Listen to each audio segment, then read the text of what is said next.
Welcome to the Attack the Rack podcast. I am your host, Curtis Leslie, and you are tuning in to the number one rated podcast on the planet by people that rated it number one.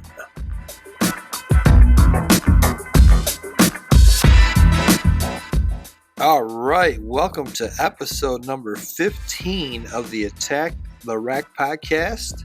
Today we got Peter Hunsberger on the program. Peter is from Philadelphia, Pennsylvania, and today we're going to be talking about, can you win in the NFL with a mobile style quarterback? All right, before we get into this hot topic with Mr. Peter Hunsberger, we got to give a little love to the sponsor of today's program. I only choose to have sponsors that I support and promote products that I use. Previous sponsors such as snow brushes, Christmas trees, shoes, etc. are products I fully endorse. Today's sponsor is no different. I want to give a huge shout out and a huge thank you to Water for sponsoring today's program. Water is a great product, you guys. Did you know our body is made up of a lot of water? It's true, and our bodies need water. But water has many other uses. You can use it to clean your favorite things. You can use it to clean your body and your teeth. It also has many uses when it comes to recreation. For one, you can swim in it, which provides hours of joy. You can boat on it. You can also place it inside balloons and throw them at people, and place inside water guns and shoot water at people. And neither water balloons or water guns hurt or cause injury unless they do. Guys, let's grab some water today. All right, and we are back with another episode of the Attack the Rack podcast. Today we have a very special guest, Peter Hunsberger from Philadelphia, Pennsylvania. Pete, I know you're also a fan of the sponsor today, Water. Absolutely. I don't know about you. I drank a ton of water today, which now I feel completely okay with having a cocktail during this conversation we're going to have. What do you think I'm drinking, Pete? You think here. So it's a Friday night. The mood is right. I think there's some Bacardi and a little bit of Sprite. That is a true statement, Pete. You got it. Ding, ding, ding. Winner, winner, winner. And if I know you, I'm going to say you're probably sipping on some kind of fancy beer. Like an IPA, they call it, I think. I think probably 5 or 6 years ago, you'd be spot on. During the pandemic, I started getting into some cocktails.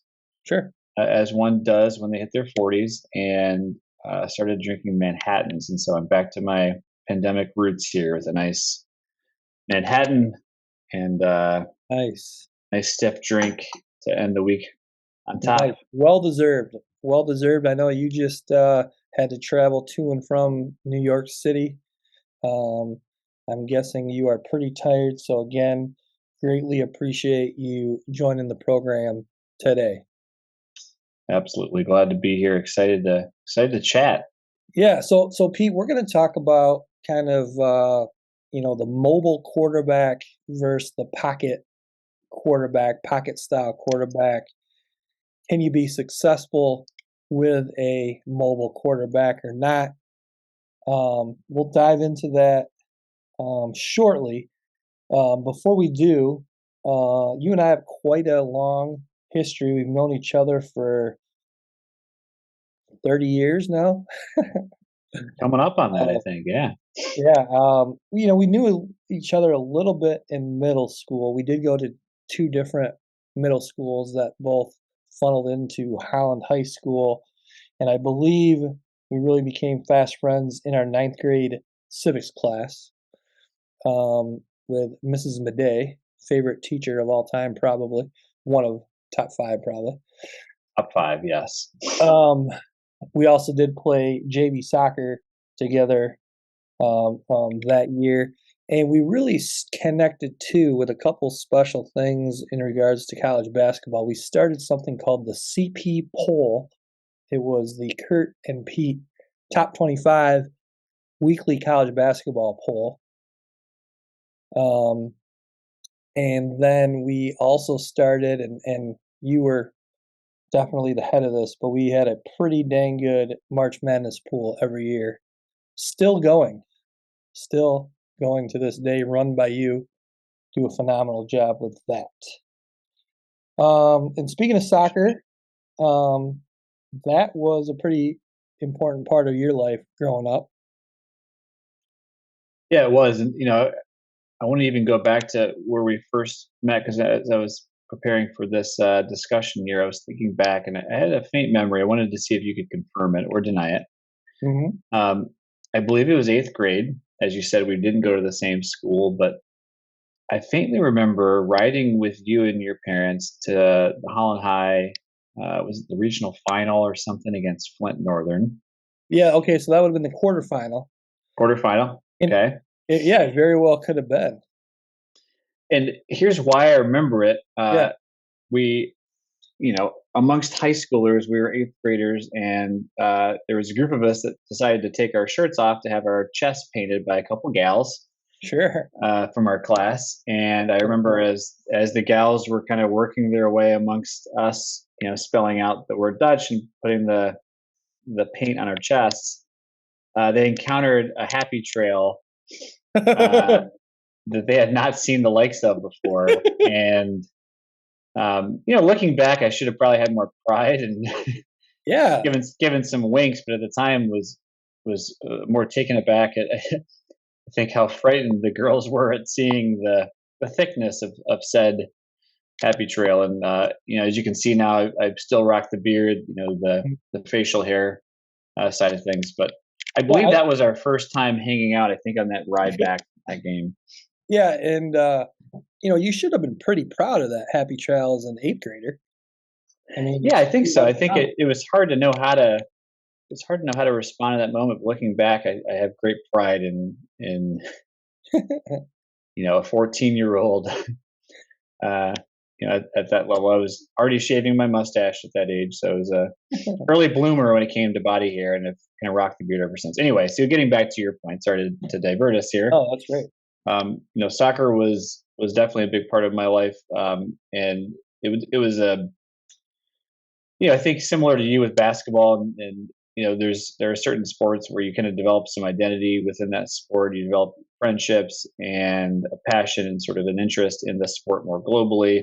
And I think it's been fun to see soccer become more of a well-known sport in our country. And I support the Philadelphia Union now locally, and so it's something that's been a fun thing to carry through. And it was sort of that the thing that kind of gave me friendships and sort of a way to connect with people, including yourself and others, back in high school. So a lot of fun memories. Yeah, and again, I only played JV. You obviously certainly went on to play varsity, and you guys had a couple pretty good teams your junior, senior year, if I'm not mistaken. Yeah, we did. The junior years especially, memorable because it was the final year of Ryan Wolfert's coaching career. Okay.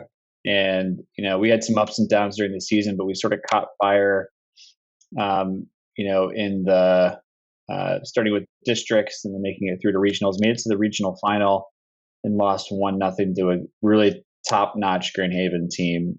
So it was a fun sort of final run for Coach Wolfert. Yeah. And it was also fun in 2017 listening on the radio to the Holland Dutch win their first ever state championship. 20 years later with Coach Sighthamel, who's his first season was my senior year, so it's cool to see that sort of cap off of his 20 years with that state title. So all good memories. Yeah, and then you did play a year of college soccer. It was a humbling experience playing 1 year of college soccer. I think my athletic abilities had sort of peaked, and I just remember like the speed of play, right? Yeah. As you move from high school to college, this is D3, and I'm sure even at D1, you get to professional. I mean, the speed of play is something that was just really noticeable to me, that just differentiates that next level of Oh, for talent. And I think it always gives you that appreciation that as you're watching these teams of like, man, I've I've experienced that next level even at D3 college yeah. soccer level. And just I can't even imagine when I watch like the World Cup, for instance. I can't imagine the speed and technical ability these guys have. It's truly humbling. And then our soccer connection kind of came full circle in college. We were on the same intramural team, and we were champions, Pete. We're champions, Kurt. And I believe, am I correct in saying back-to-back champions? Very well could be. Right.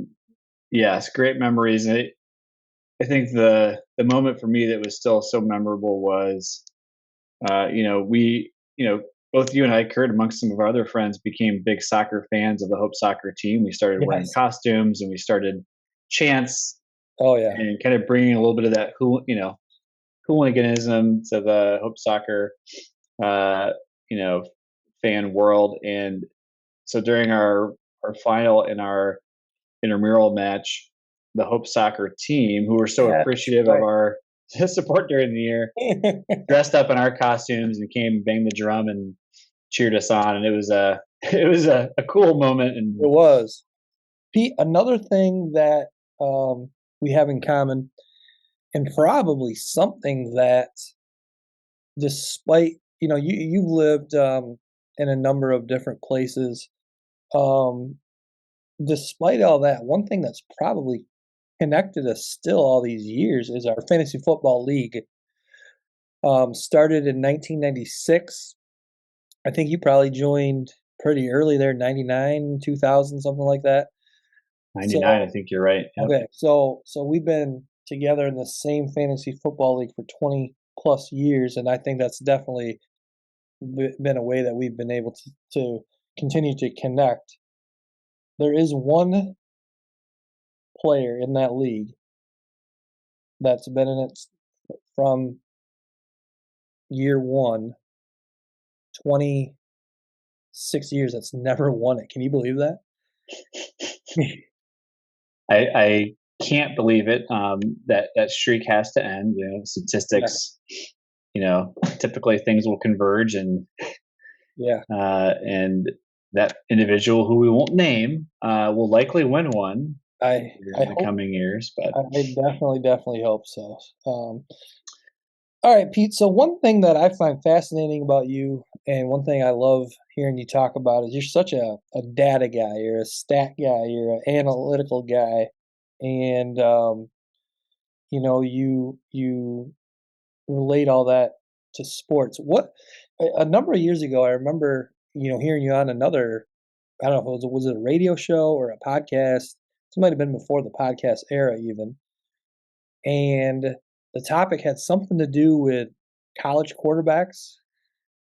yeah, so kind of even going back to my childhood, I think I still vividly remember being 9 years old. I lived down in Mississippi at the time, so I remember the house. I remember the exact location where at 3:30 p.m., newspaper in hand, I'd go to the living room. I'd sprawl out, lay down, open up that sports page, and I would just devour box scores. Yeah, yeah, And just even going on vacation, right? We're in Disney World. It's like, well, I'm not ready to go yet because I got to get the USA Today from the lobby, and I got to come back and just kind of get through all my numbers. It just became such a part of my life.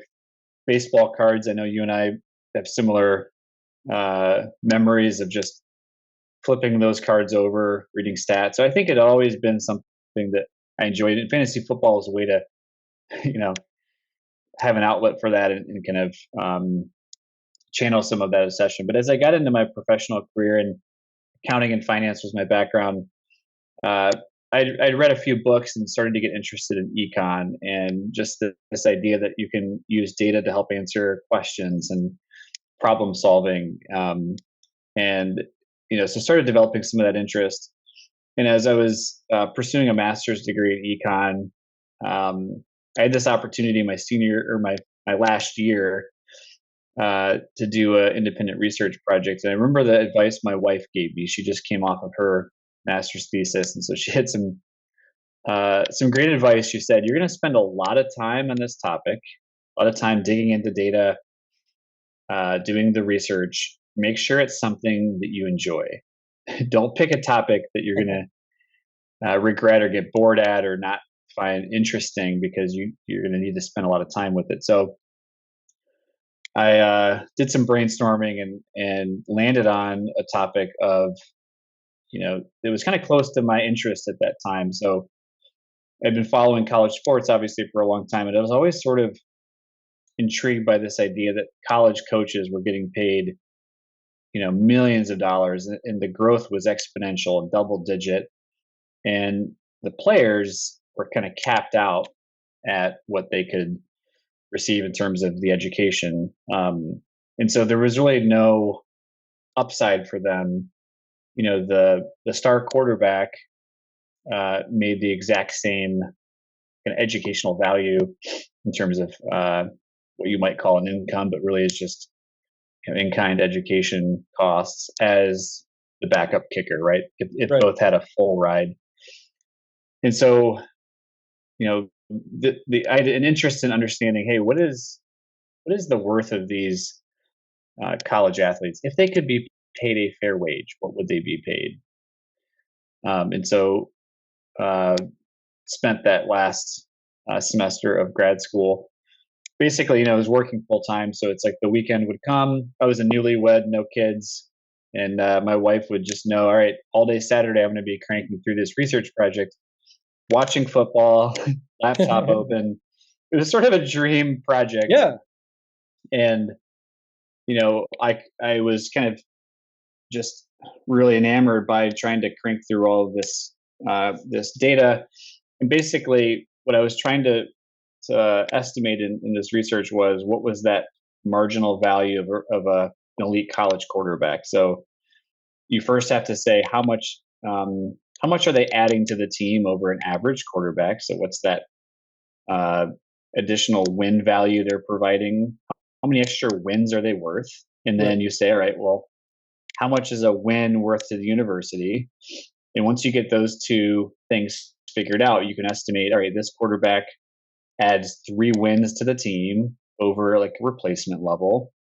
And if the average win is worth about $1 million to the college, then this quarterback has about $3 million of value above and beyond what a average player would have. So, it was a really fun project. I definitely realized during that project that I'm not really cut out for higher education or academia or doing research full time. It was sort of a good exercise in just kind of kicking the tires, realizing, I probably don't want to go that route, but it was fun to kind of, accomplish something like that I'd always wondered about. And it definitely doubled down on my interest in data analytics and that whole space. So it was a fun project.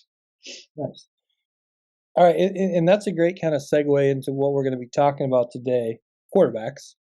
And there's so many different angles to this. We're going to kind of discuss the mobile quarterback versus your more pocket style quarterback. And we want to kind of figure out or talk about what can allow your team to be more successful with a mobile quarterback or more of a pocket style quarterback. I think we would both agree that at the college level, the mobile quarterback can certainly be quite successful and can certainly result in success for the team. You look at a guy like Tommy Frazier, who won 2 national championships at Nebraska, for example. Definitely your mobile style quarterback. And there's a bunch of guys in college that were, very successful. Their teams were very successful, won conference championships, national championships with a mobile style quarterback. In the NFL, not so much historically speaking. There has not been any, and if any, and we'll get into this, of that mobile style quarterback that has actually won a Super Bowl.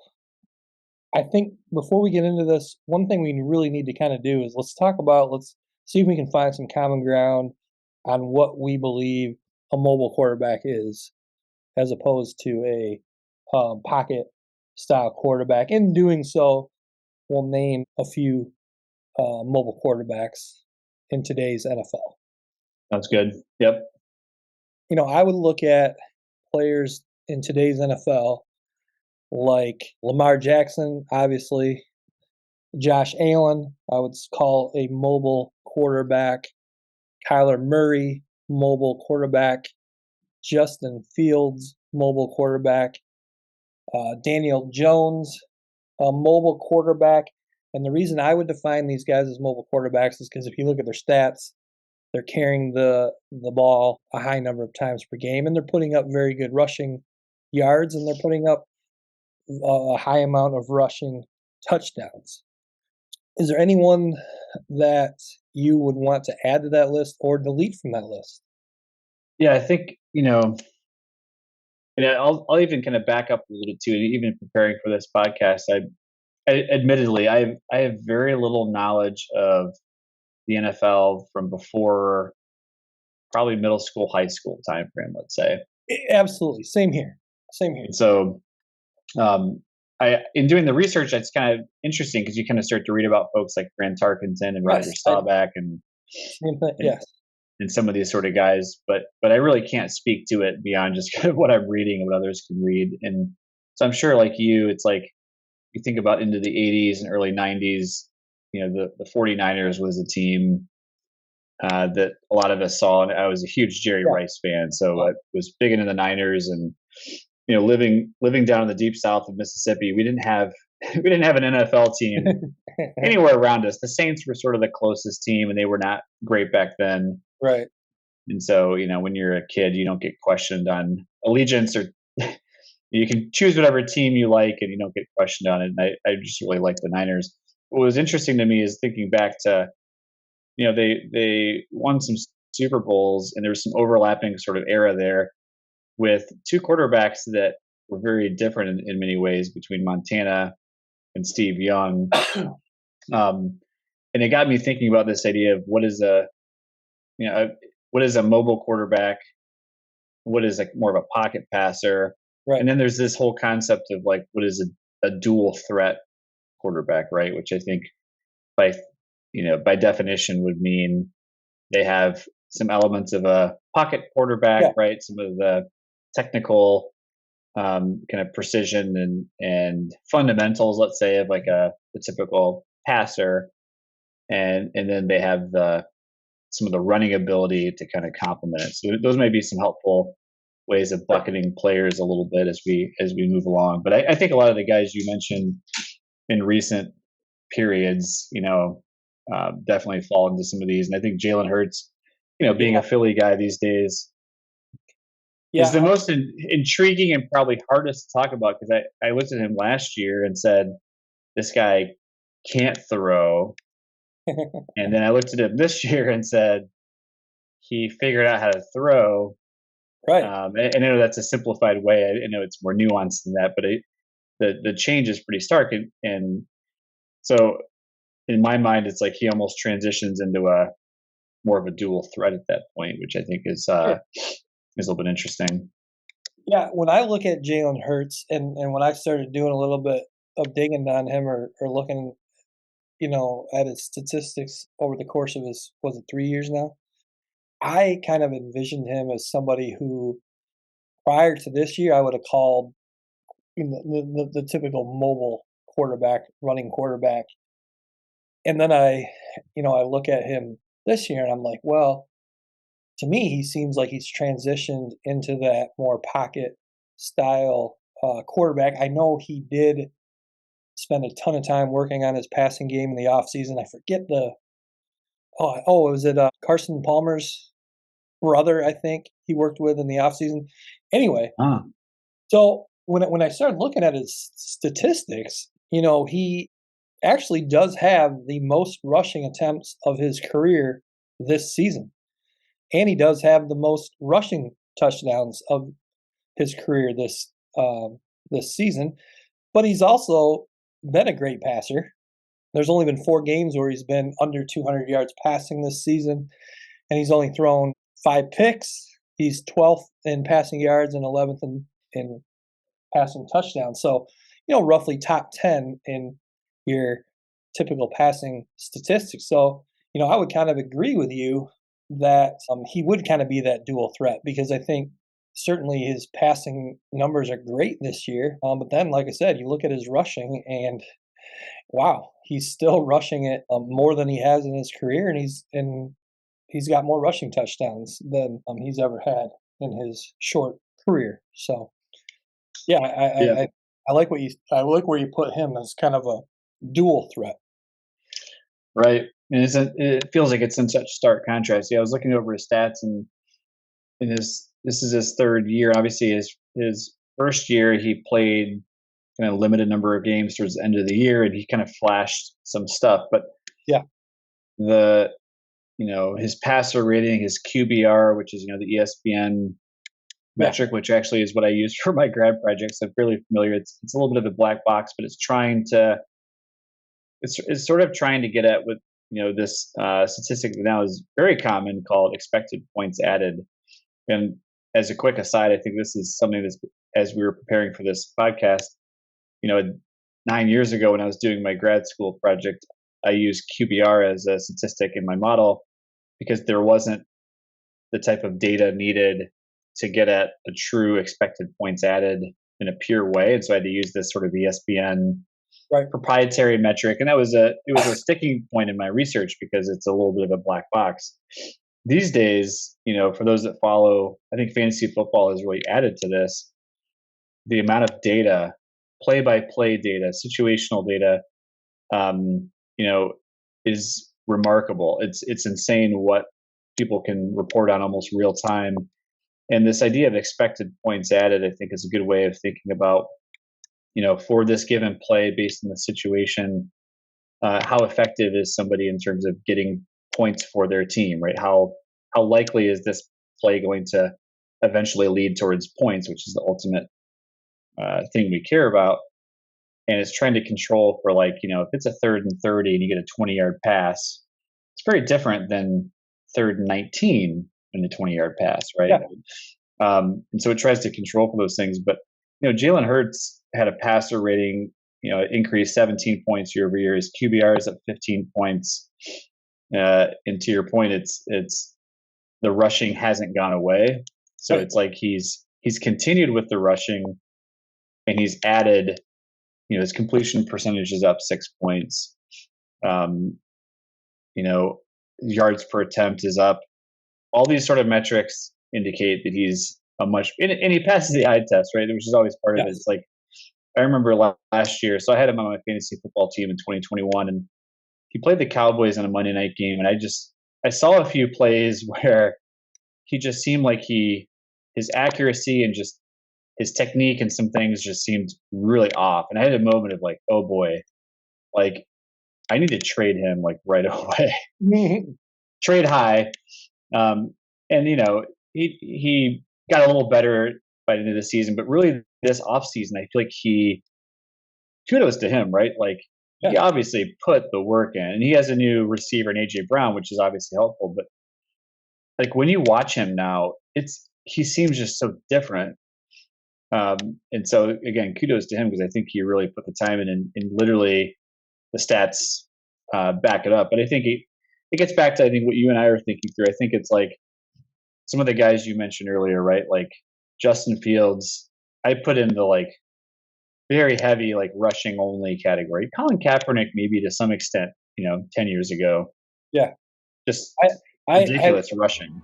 Right, I had him on my list too of former players that I would consider more of a mobile style quarterback.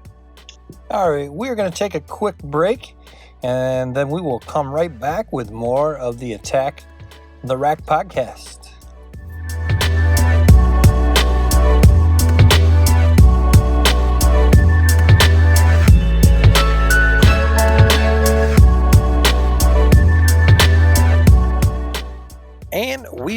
back. Yeah, and I mean, you and I definitely like went through the era in our, in our early days of playing fantasy football of like the end of the Randall Cunningham era. Yeah. And then the beginning of the Michael Vick era. What are your thoughts on like reflecting back on some of those guys? Well, and again, here's where I struggle because I love the I could watch those guys play, you know, every week and enjoy myself watching them play. From a fantasy football perspective, phenomenal fantasy football players. But when the ultimate goal is to win the Super Bowl, can that happen with that style quarterback? I don't believe there's been any true mobile rushing style quarterbacks that have won the Super Bowl. Certainly, I would say John Elway for a majority of his career was that kind of the dual threat that you're talking about, right? But when he won his 2 Super Bowls at the end of his career, he was not that, he didn't rush the ball like he did when he was younger. And his first Super Bowl victory, he only rushed the ball 5 times. In 1999, when they won it again, he only rushed the ball 3 times. Now, if you look at his passing numbers in those 2 games, they were atrocious. But he did have a running back named Terrell Davis who was phenomenal and definitely carried them to victory. Another guy, you mentioned Joe Montana, the guy that followed in his footsteps, Steve Young. I would consider him that dual threat too. But again, later in his career, I think he went away from that and he did win a Super Bowl. But in that Super Bowl, he threw for 6 touchdowns. And Russell Wilson, another guy that you could probably throw in the mix as a mobile or dual threat quarterback who won a Super Bowl. But in his Super Bowl win, he only rushed the ball 3 times and threw for 2 touchdowns. Patrick Mahomes is someone that I think at one point in his career we would probably consider a mobile style quarterback. When he won his Super Bowl, he threw the ball 42 times for 286 yards and 2 touchdowns. So again, I think there is some mobile quarterbacks that have won Super Bowls, but I don't believe they were still that style quarterback when they did win their Super Bowls. So this is probably an important thing for us to kind of like, define a little bit too, right? It's like, Sure. so I think we are kind of starting to get some clarity here on, if we sort of bucketed quarterbacks into, let's call them immobile, but maybe we say passing primary, generally immobile quarterbacks. Yeah. An example I have, and look, every quarterback has, these are professional athletes, right? Like you're never going to say these guys have no rushing ability, but like, you never think of Dan Marino scampering around in the, you don't think of Kirk Cousins or, I think back to like Scott Mitchell, from our Lions days. These aren't guys you're expecting to juke anybody or to kind of move around too often.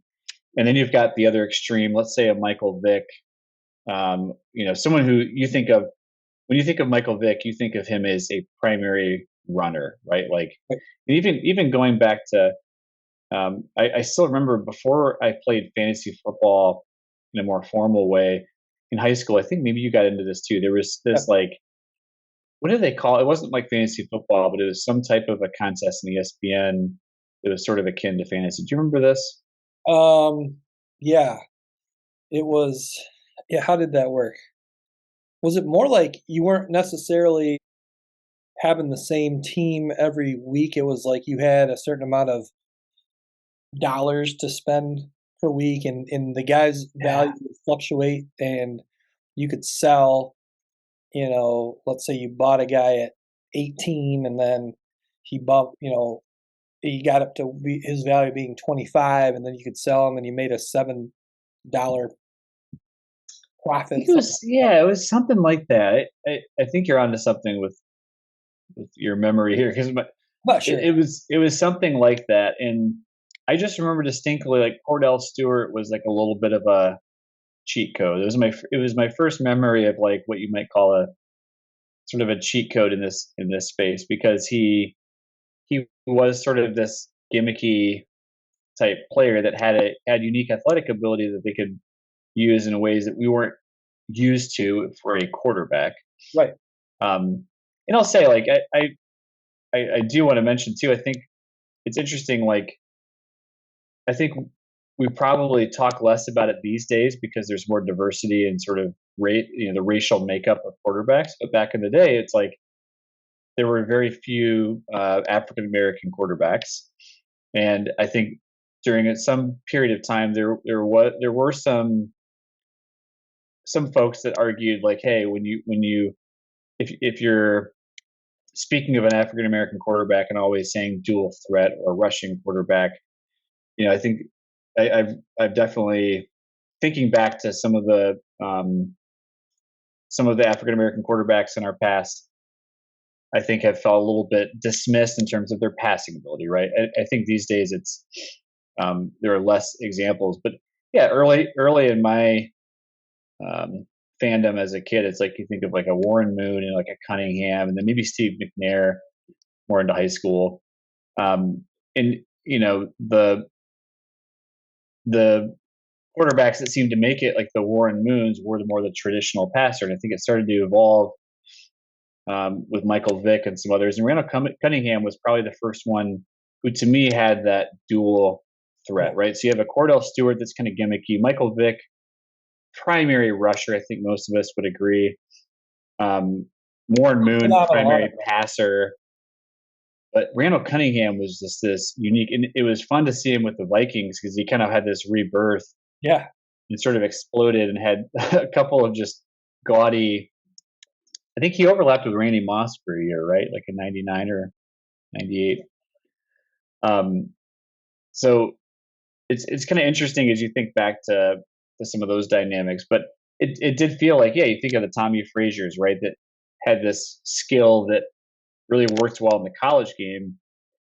I mean, what do you like? Why do you think some of that doesn't? Maybe in the past, maybe it's changed now. But thinking back to the Tommy Frazier example, the college game did seem so different. A lot of things didn't seem to translate to the pro game. Like, why do you think that was? No, I think you're asking a great question there. Again, you look at someone like Tommy Frazier, who was a phenomenal college quarterback. He definitely won 2 national championships.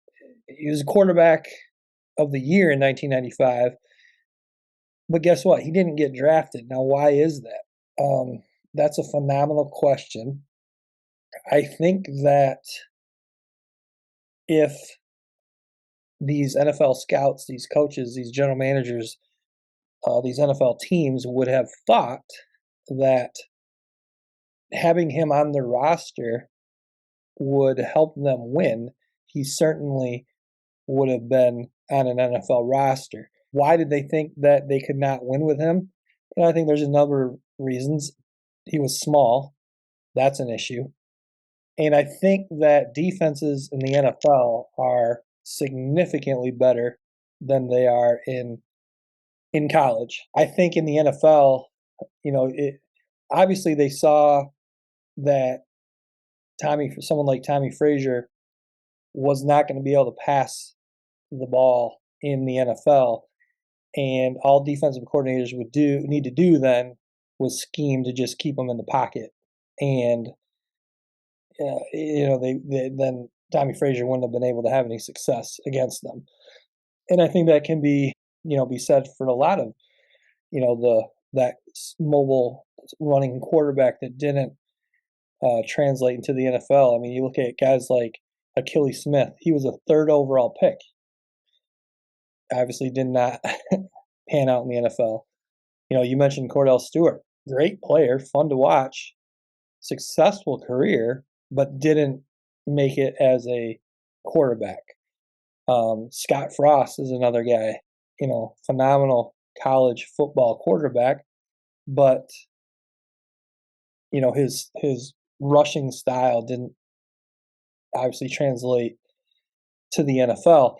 And I think for the most part, Pete, it just has to do with the different styles of defense and the better athletes in the NFL and the higher IQ of the players in the NFL, being able to maybe game plan better to keep those quarterbacks in the pocket where they can't be effective.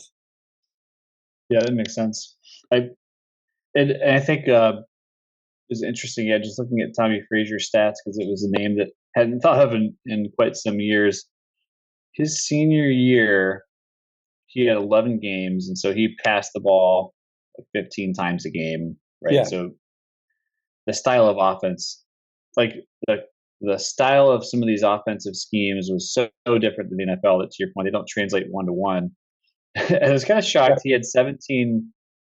He had 17 touchdown passes and only 163 attempts. That is Wow.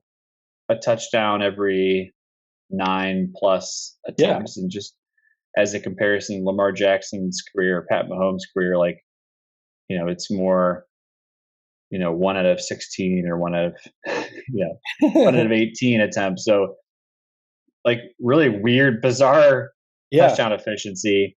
But to your point, I think, and like maybe there's evolution in the NFL too to say maybe in 1995, the scout said he's a quarterback in the college game and his size and his skill set, and he hasn't shown much in terms of the passing because of their yeah, offensive scheme. It doesn't translate. We're not going to draft him. Maybe now things have evolved where they'd say we're not going to draft him as a quarterback, but he right, has athletic ability that we could leverage as a wide receiver or some sort of a running back or something like that. So some of it's oh, for probably sure. just the timing, but also I think you brought up a good point around. I mean, the difference between an NFL defense, the speed of edge rushers in the NFL versus in the college game, it's a step up, and I think that also is something that they have to kind of evaluate. Even if we were to take this player who has some athletic ability and put him in a different position, is it going to work with the type of defensive schemes and talent level and speed and everything we're Right. facing? I don't know. Maybe not. Yeah, no, I agree. You look at too like another um, phenomenal, exciting college football player. One of my favorite college football players to watch, Denard Robinson. Unstoppable in college, could not be tackled, but didn't really showcase too much passing skill, and that's probably it's obviously why he did not make it in the NFL. There's just a handful of guys like that. And it's just a totally different style in the NFL, and you got to be able to pass the ball, obviously, in the NFL. What do you think, Pete, are some positives to the mobile style quarterback? That's a good question. I think I've been thinking a lot about um, you put yourselves into the shoes of a coach, and even as a fan, right? Like if you have a team you root for and they have a game coming up, they have to win, right? How nervous are you about the opposing quarterback? Um, I think of someone like Kirk Cousins, and I think to myself, all right, he has some skill and he has obviously some great receivers, et cetera. But like, am I nervous that Kirk Cousins is going to beat us this week? Not necessarily, right? Right. Can he be serviceable and Manage a can game. he execute? But it almost feels like, well, if we make some mistakes, yeah, he might capitalize and win the game, but when the game's on the line, or is this a player that I'm kind of looking at and saying, how are we going to stop this player? I don't think about that with Kirk Cousins. I think to myself, all right, he's a fairly immobile quarterback. He's going to follow the game plan, and we got to think about the players he's passing to or handing off to. Now, now you go to Jalen Hurts, right? Think back to the Lions 2022 season, game one, and Oh, we knew nothing about the Lions, nothing about the Eagles. It's week one. All we could know is what we knew from last year, right? And so Jalen Hurts last year, up and down, still progressing kind of in his growth. And so let's see what happens here. I think very quickly in that game, I don't know about you, but watching it here in Philly and still rooting for the Lions, you know, I saw a Lions defense that would show some good pass rush right around the edge. And every time that happened, I would just kind of hold my breath yeah, because if you don't get to him right away, um, you know, you're likely not going to get to him, and he's going to be elusive, and then he's going to run it for 15, 20 yards. So a 3rd and 10 is not a safe down and distance anymore, right? right. So I think to me, I think about it like defensive coordinators, right? If your game plan is to say um, we're gonna put pressure on the quarterback, right? That's our way of and some of these immobile quarterbacks, this is a game plan that has worked. If you put pressure on the quarterback and get to the quarterback, um, you almost think about Russell Wilson now, not as mobile, right? He's older. Yeah, He's been ineffective all year, and if you watch those games, a lot of it comes down to the pocket collapses. He's not going to use his legs, and he holds onto the ball a little bit, and he goes down. yeah, So pressure on the quarterback has been a proven sort of like way to overcome some freakish throwing abilities and quarterback abilities. But when you say this quarterback now is elusive and can avoid that pass rush, and not only avoid the pass rush to throw to an open receiver, but can run for a first down. Now, as a defense, you're torn. Do we sit back and let him pick us apart, right? Or do we rush him and force the issue and now allow him to run for a first down? I mean, imagine yourself as defensive coordinator. You're in a conundrum at that point, right? Like, yeah, there's no easy answer. So I think it feels like we're almost coming full circle in some way. I think it seems like you and I are kind of aligned on the dual threat nature is the ideal quarterback, right? Like the optimal is like a Patrick Mahomes arm and a Jalen Hurts durable rushing, or Michael Vick even, let's say, is yeah, an yeah, yeah. optimal, is the hardest quarterback. And I think why Jalen Hurts has taken such a leap is because he now has both aspects, right? I don't know. What are your thoughts? All right, we're going to take a quick break, and then we will come right back with more of the Attack the Rack podcast.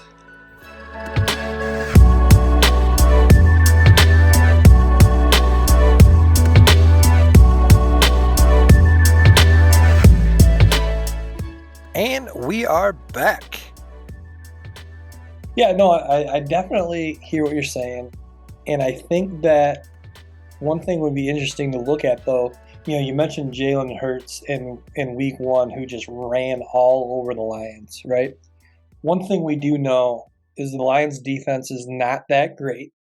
We know their rush defense is not that great. So, yes, Jalen Hurts was super successful, looked like the MVP in week one against the Lions defense. But when you get into the playoffs, you get deep into the playoffs, you're going to be facing, one of the best defenses more than likely in the NFL. And is that defense now more likely to be able to force you to stay in the pocket and force you to pass the ball? Right. So that's where it comes back to, like, I think if I think about Hurts last year, so the Eagles made the playoffs last year. But, and they had to play Tampa Bay in the first round.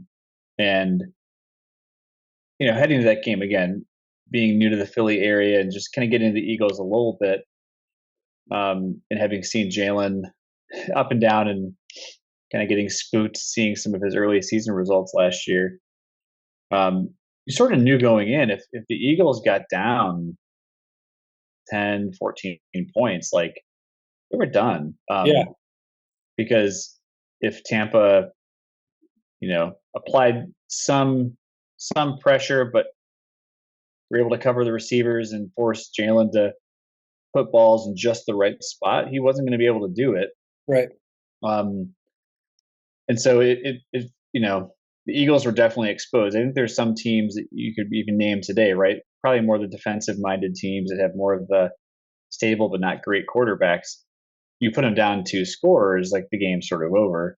Yeah.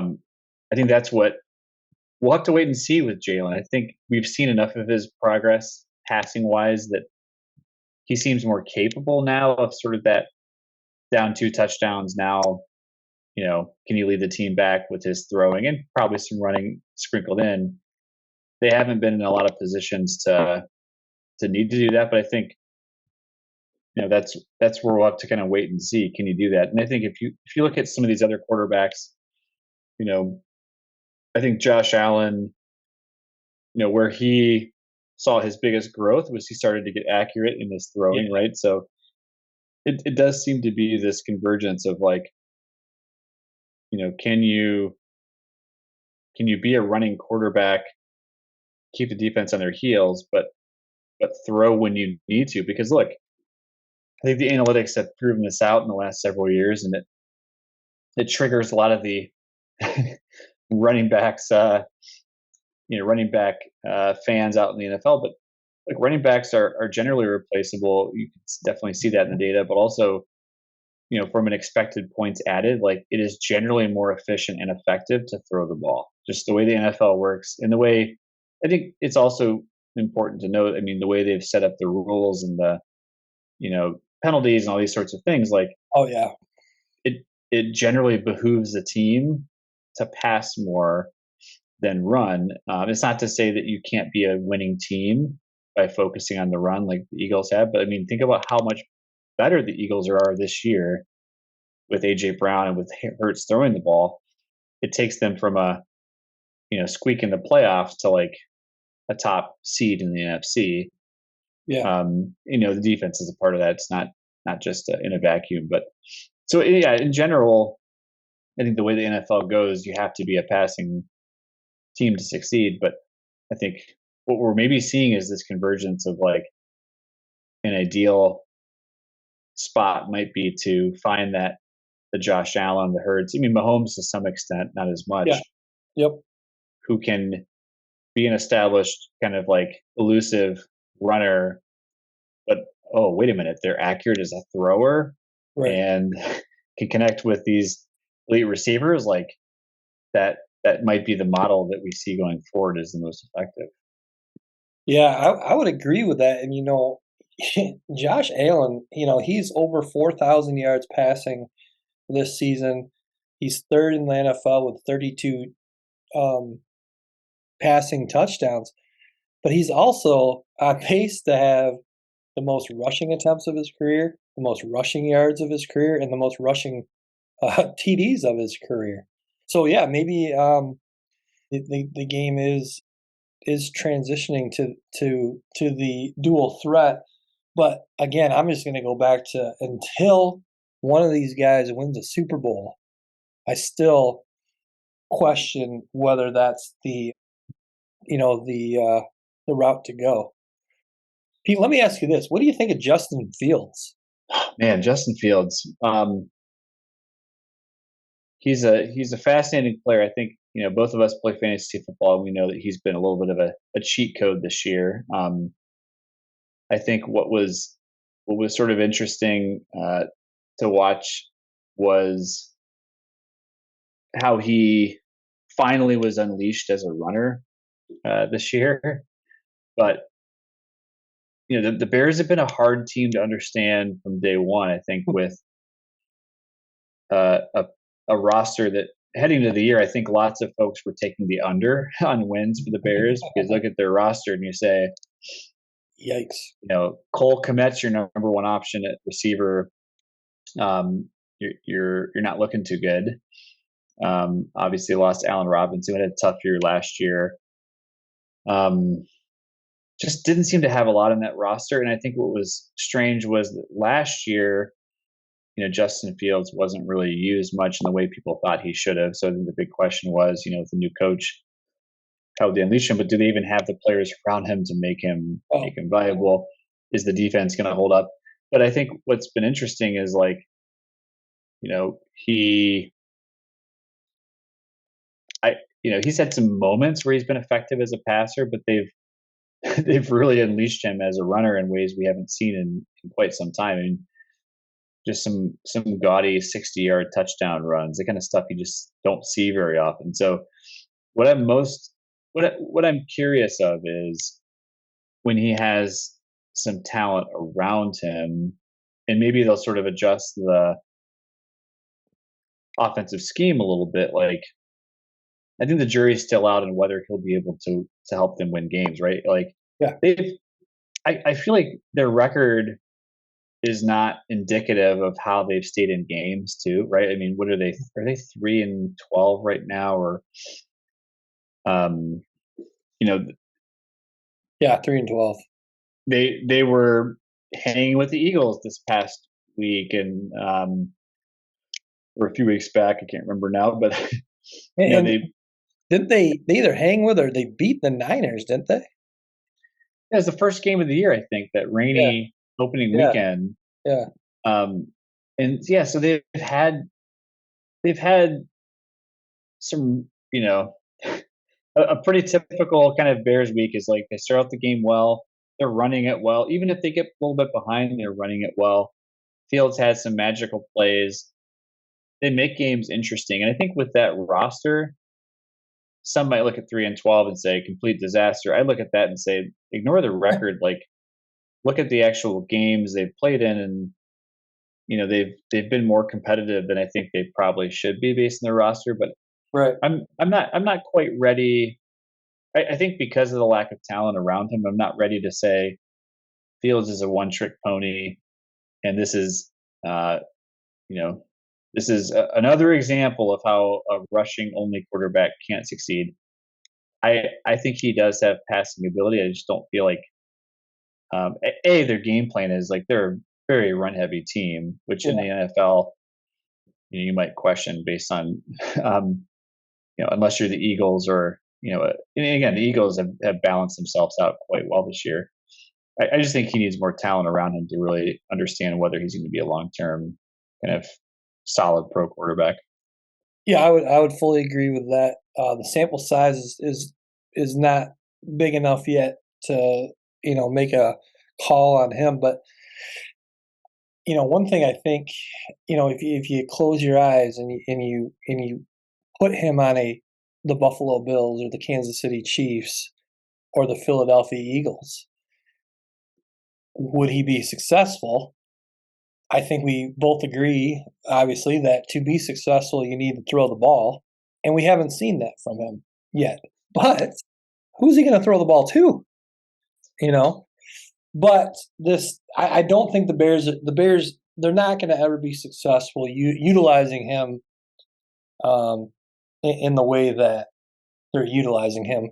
I just don't think that's a formula for wins. I mean, he's led there's been 8 games this season where he's led the team in rushing, and they're 1-7 in those games. But I think I don't think we can sit here and say, well, he can't pass the ball because he's hasn't really necessarily had enough passing attempts for us to judge that. And again, I can understand why we haven't seen those passing attempts because who's he going to throw to?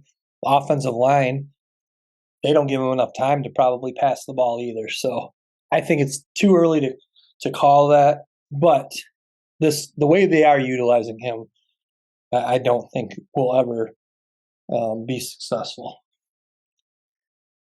Yeah, I mean, as we've sort of talked about, it's like, and sometimes stats can be fluky, and sometimes in certain game situations you can get some kind of fluky plays that at the end of the game don't matter, right? The Bears have lost 7 in a row, and I think in 4 of those they've been within 1 score, and these have been good teams, right? The last few weeks it's been the Bills, the Eagles, Dolphins in there, the Cowboys, even the Lions playing well these days. So, some of these things are hard to judge. And you might argue without Fields, they'd be losing by double digits every week, right? So True. this is where, one might argue that Fields is still adding some viability to the team.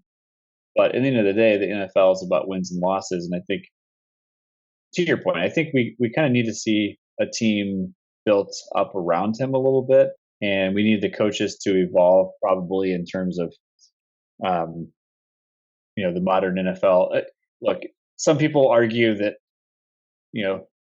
what we all love about the NFL is it's always evolving.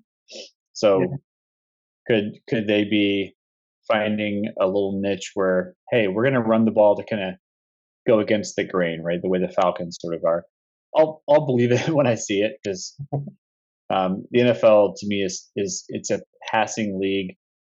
Not to say that you can't be successful running the ball with the Eagles, but you have to be able to pass as well, in my opinion. And so I'll believe it when I see it in terms of the league changing. But I think they just need to build the team up around him to give him a chance to demonstrate more of that balance, and then we'll see. Right? Is he a viable kind of dual threat type quarterback?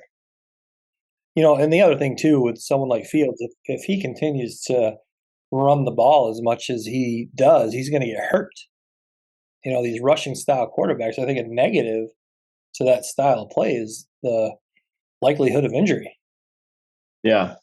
Well, it's an interesting area because I feel like, when you think about some of the early years when we were probably into the NFL, like you mentioned Elway, right? It's funny. I picture Elway end of his career, not looking mobile at all, just kind of lumbering, heavy pads, just kind of lumbering around. But I think, injuries is something that's been talked a lot about with quarterbacks, and I've wondered sometimes whether there were only a handful of these run first quarterbacks back in the day that maybe were a little more brittle, or just they weren't as physical. I don't know. There's lots of maybe reasons why that kind of came to be in terms of the bias, but there was a study that I was reading through recently that sort of looked at this, right, to say, are running quarterbacks or mobile quarterbacks more likely to get injured? And what they found, the two key observations were, first of all, run frequency doesn't reliably predict quarterback injury. So running more doesn't increase your likelihood of having injury based on the data they looked at. And then also, what they found is that quarterbacks that run the most are actually injured less frequently than the NFL quarterback average. And as I was reading through this and thinking through, there were a few things that actually did make sense when I thought about it more. So let's go back to Kirk Cousins, our buddy from good old Holland, Michigan. We don't actually know him, but we'll call him our buddy.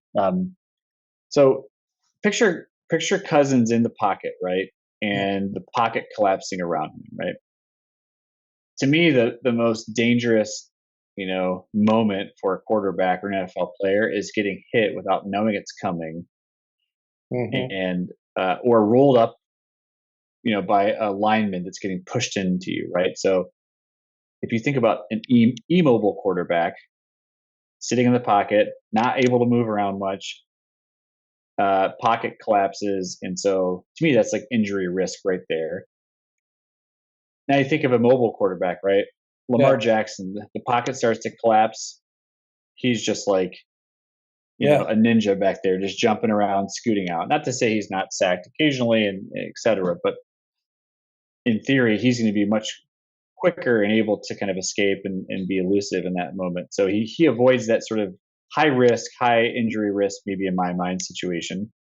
And the other side of it is, I think that, for some of these running quarterbacks, again, picture Kirk Cousins trying to run for a 4th and 2 and getting hit by like 6 guys, right? Yeah. Think of Cousins' physique and his athleticism. Now picture Jalen Hurts running for 2 yards. Yeah. With Hurts, you think of it like if you're a defender, right? Who do you want to be teeing off on? You want to be teeing off on Cousins. Right. Jalen Hurts is coming at you now. It's a whole different ballgame, and I'm kind of cherry picking here, right? Because Hurts is obviously just a bigger, Yeah.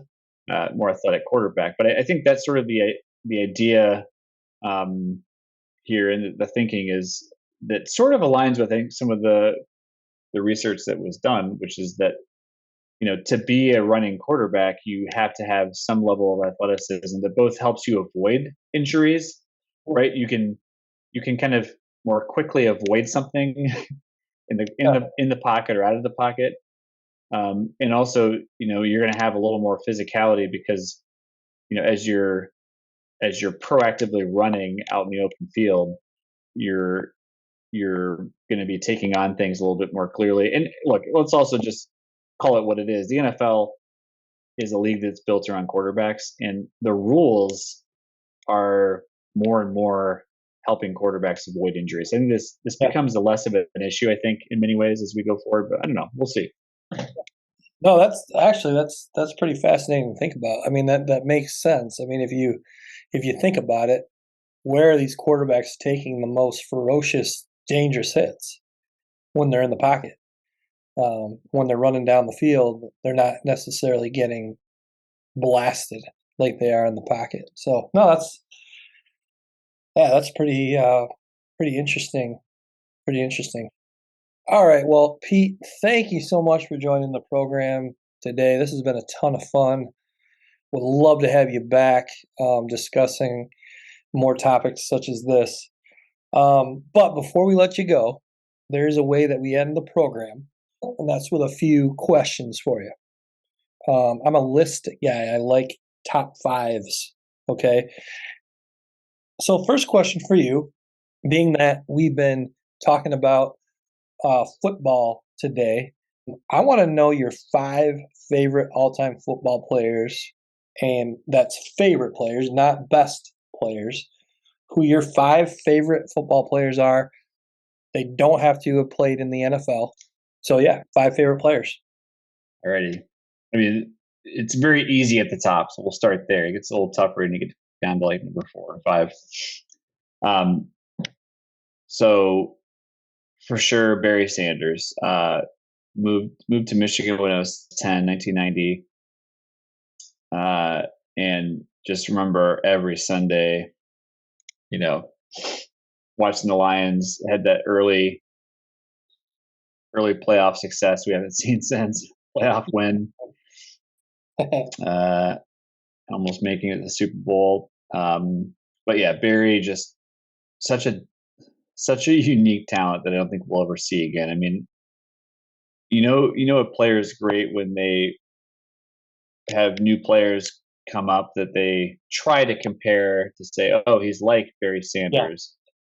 Yeah. And for those of us that watched him, we know that there's only one, and no other players have come close anytime since. I think, Jerry Rice, going back into the 80s, late 80s, early 90s, Jerry Rice as a receiver was just something special. And again, I think back to you and I both obviously grew up during the Michael Jordan days.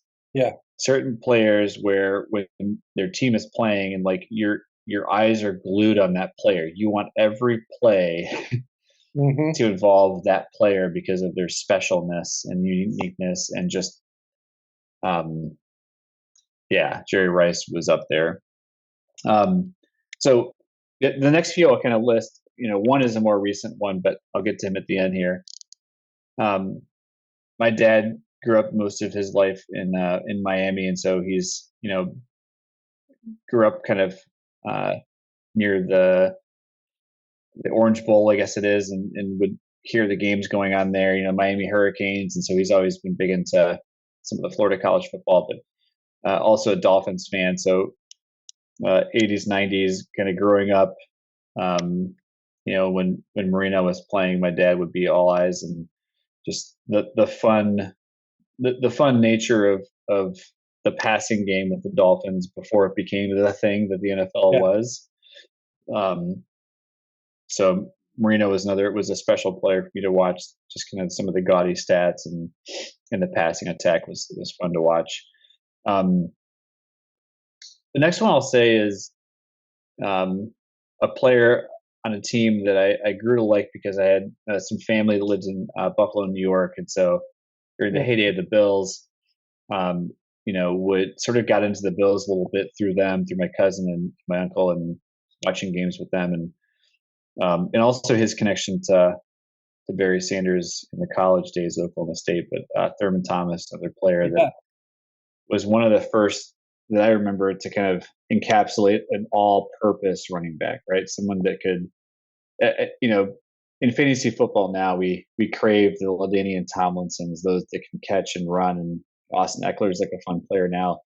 And I think Thurman was kind of before his time a little bit in terms of his ability to do lots of different types of things, and sometimes in an unassuming way. So my fifth one, and this definitely has a clear connection to fantasy football in our league with some of our gaudy quarterback point system, but Patrick Mahomes is a guy that I'm just in awe of these days. And like when the Chiefs are playing, when he's on, I think he is an incredible talent and fun to watch. And it's fun to watch this year, right? As he's lost some of his weapons and even gotten better in some statistical areas. It just, for me, I think we're going to look back in 20 years, and I think Mahomes is going to be listed in the all-time great quarterback list without hesitation. Sure. So it's fun to be a part of that, right? As he's kind of growing in this current day and age. Yeah, and when you mentioned Dan Marino, speaking of our conversation today about mobile quarterbacks versus pocket style quarterbacks, I believe Dan Marino had career rushing yards of 132. It was 130 something. I think it was 132 career rushing yards. That's absolutely insane. But he kind of goes against kind of what I was saying. He never did win a Super Bowl, but I would say most people would agree that's quite an anomaly. I mean, he was, despite that, I don't know of anyone that would not consider him one of the top quarterbacks of all time. Phenomenal player. Lots of fun to watch. All right, next question for you, Pete. Now, I will say this might be tough to come up with 5, but see if you can at least give us 3. If you can give us 4 or 5, even better. What are your favorite football movies? Yes, this is definitely a tricky one for me. I've got a clear number 1 without a doubt. My wife always jokes. She's like somehow like sports brings out your emotions. She's like, you'll watch a little video of a kid at the end of the bench who gets into the last game of the year and hits a 3-pointer, and you'll start bawling in the corner of the room. So I have a soft spot for some of the kind of these movies that have sort of take a turn and especially those that highlight sort of the kid that was forgotten about or kind of ignored. And so Rudy is definitely number 1. I still get chills when I think about some of those the final scenes and just the music and just everything around it. A more recent one that I enjoyed, and this is more of just kind of like, again, just a cool story, was The Blind Side. Was a fun one. And again, just the story of I definitely appreciate people that come from humble beginnings and come from places of real hardship, right? Because I feel like in many ways I haven't had to experience a lot of that, and I feel very fortunate for that. But I'm always just inspired by people that should have given up, that should have not made it, and yet persisted and did. I'm definitely inspired by folks that have gone through so much and come out on the other side So for my third way, I probably won't be able to do five here, but I'll Yeah. try to give my third one. I'm going to reference what is I know a movie. In the movie, I'll say, might check the box here, but I'm more referencing the television series, one of my favorite TV series of all time, Friday Night Lights. So I know it's not officially a movie in the way I'm thinking about it. I know it is a movie, but the Right. TV You're show, talking about the TV show. Yeah, yeah, the for TV sure. show, like, I mean, I still think back to all those characters, and I mean, the acting and the storylines, just phenomenal television, and also really good music, and yeah, just Yeah, everything about it, right? The cinematography and just the culture of Texas and what it means, what right. football means in that culture in that place. It had everything for me. Checked a lot of boxes. So still rank that as one of my favorite all time TV Yeah, shows. And again, the movie was good enough to put it in the top three here. yeah, yeah. No, phenomenal, phenomenal series. All right, last question, Pete. One thing I'd like to do with the last question is kind of make it. Obviously the first two were kind of related to our topic today. The last question I like to kind of make it specific to my guest. And one thing about you, I know you love going to concerts. You love live music. I know you've been to an extraordinary amount of concerts. In fact, side note, in was it 2019, our fantasy football draft needed to be adjusted so you could attend one of these concerts. Is that am I accurate? That might be spot on. I think that's the same season that I think I won a title. So Okay. All right. gonna go ahead and say that you know So that's something to do with it. sure. So phenomenal result for you. However, one of our dear friends in our league, as a result of the change of the date, not so fortunate. And for those of you listening, we do our fantasy football draft every single year, the Friday night of Labor Day weekend. However, in 2019, Pete had a concert to go to. Was it Dave Matthews? That's correct. Okay.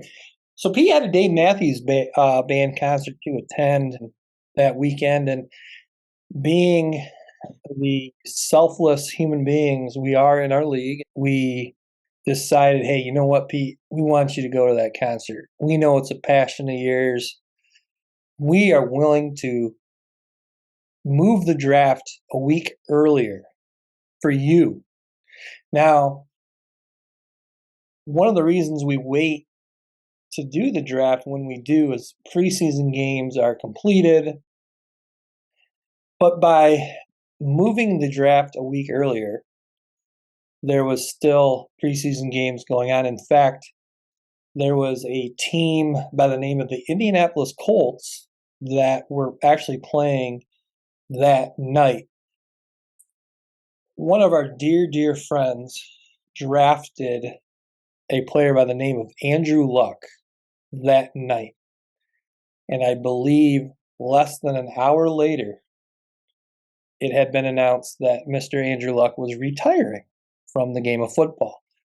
Certainly, if we would had the draft the Friday night before Labor Day, like we normally do, no one would have drafted Andrew Luck because he would have been retired. That is correct. I think there was another incident that night with running back for the Texans, Lamar Miller, who blew out his knee during the game, and I had gotten a text during the preseason game. I got a text from a buddy not in our league about the injury, and decided to nominate him ethical above board. Uh, saw that our same dear friend Mark Swart also come home with an injured Lamar on the auction draft that night. So I will say this though, karma has a way of working these things out, and Swart, after that rough 2019 experience, won back-to-back titles in 2020 and 2021. So true. we all, both me and Swart ended up fine after those 3 years, taking home all 3 titles. So maybe that was, a way of making things right. But no, to your point, I think the team was gracious. So that was a bucket list concert for me. So been to 20 some Dave Matthews shows, and that was sort of have 2 kids now, and some of these kinds of big events are harder to schedule and work out and take time off for and get away for. And so you don't know how long some of these bands are going to play for, right? I mean, Dave's getting older. And so the Gorge is this concert venue out in the state of Washington. It's just this beautiful, massive open space overlooking the Columbia River, which is down in, set in this sort of like, gorge. And so you're watching this concert with the backdrop just being like nature in its finest. And every picture you look at, is just sort of like, wow, I need to be there to see a concert. It's almost like a spiritual experience. So my buddy Mike Binko and I ventured out and did a 3-night run there. And I'd sort of considered doing the draft from the venue, a 3-hour time difference. Said, you know what? No, I need to be unplugged and focused.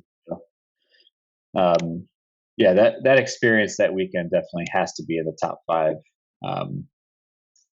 all-time concerts. Yeah, what are some of 3 to 5? Well, you say you named one, so another couple, 2, 3, 4, or 5 of your other favorite concerts you've been to. Yeah, so to your point, music's always been huge for me, going to concerts, and during the pandemic, it was really difficult. I'd always wanted to see Grateful Dead back in high school. Got into Grateful Dead. Obviously, Jerry Garcia passed away right when I was learning about them, and so never got to see them play. And then heard that they were kind of rebooting as the Dead and Company with John Mayer recently, and so it was like, all right, talked to some buddies and said, hey, we need to go to see some shows. Started listening to them and said, yes, this is a bucket list for me. Scheduled a trip out to Colorado in June 2020 with some old friends from high school. The guys you would know, Kurt, Dozeman, Pike, etc. Booked an Airbnb, got tickets to go to Boulder, and of course the pandemic hit. They canceled it. So, good news is got to see them in 2021, multiple shows. Saw them again in 2022. We'll be seeing them again in 2022 here. 2023. Got my years mixed up here as we approach New Year's. Saw them a few times in 2022. So, going out there and seeing them in California late 2021 was definitely a highlight. The Hollywood Bowl, just this epic spot out in LA. The view, just the experience, the Grateful Dead culture and everything, and the music. John Mayer was definitely up there. A few other shows that are memorable. So back in the mid 2000s, Lollapalooza in Chicago was a fun multi-day music festival, and got to see Radiohead at night with the city in the background. And Radiohead had just released in the prior year their album In Rainbows, which was awesome. And obviously all their music before that was something I really had gotten into during college and after college. So seeing them at night in the city, huge crowd, was just epic. Something I'll never forget. A smaller venue show that is still very memorable to me in DC. I lived fairly close to the 930 Club, which was just a great spot for fairly small shows. And so Wilco is a band I always liked. I'd seen them before, but just this one epic concert, I think it was like 2008. They just put on this incredible show. I remember walking out being like, that was one of the best shows I've ever been to. Just small, intimate, but just the energy and just the vibe and the music and everything was just kind of spot on. So that was a fun, like, small show. So the last one I'll give you, well, I'll give you two more. Sure. One of the first big concerts I went to is as a youngster, back in like the 90s. I started getting into Fish, and this is back in the day when to get tickets to a show, you didn't just hop on your phone and click purchase and on you go. For Fish, you had to, if you wanted some good seats, you had to go through this whole pre-sale process. There's mailings and there's certified mail and there's all these kind of hoops to jump through. Um, and I somehow landed like third row seats at Deer Creek down in Indiana to see Fish. And so that was just like, I was so into them at that point in high school. So to be that close, and they put on this epic show, the set list was just like, you couldn't have dreamt up some of the rare songs they played. So that was just incredible. So definitely put that up there on my list. Especially being new to the music world, live music world, it was just like almost too good to be true. So the last one I'll give you is actually from my time in Philly. So again, after the pandemic, I saw Dead and Co some in 2021, and but hadn't seen an indoor show in a long time, and a lot of tours have been canceled. But there's a band I've really liked the last few years, Tame Impala, and they played at the Wells Fargo Center. And being in my 40s now, it's harder to go to see music and be surrounded by younger generations. If I go to Dead and Co, I'm surrounded by people my my dad's age, probably more so than the youngsters. And to be at a Tame Impala show, and incredible show, so cool, just the visuals, everything, the music, just their album from a few years ago, I still is one of my favorites. But to see like the younger generation like get into the music, and just this feeling of like, man, like young people, you always kind of wonder, are young people going to like get into music and really appreciate good music in this day and age of digital, of songs coming and going, and just, so to see young people singing along to this music that I find so incredible. And I'm biased, right, that I like the music, so but it's like it gave me hope for the future a little bit, right, to see this younger generation just like getting into this music that I think is just like really nuanced and powerful and stuff. So that was a recent one that I'm like, all right, this is good. This is good for our world and the next generations, that they're getting to experience good music. So For sure. Pete, there's one concert, man, you didn't mention. One time we went to a concert together, and that concert was Outkast.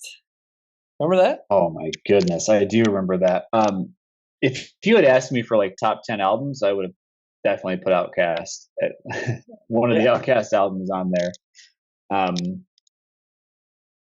I will say, like, asking the top 5 football movies, I had a hard time coming up with them. Yeah. Even the ones I mentioned from my favorite concerts, I'm already going through the list of like concerts I didn't mention, and like I mean, even this year, I can name like multiple shows I went to that I'm like, so back in January, was invited, a new friend in Philly who actually used to play music in the Philly scene, and so kind of knows bands and these small venues and things, invited me to go to this really tiny venue and hear some of his buddies that are playing this new band.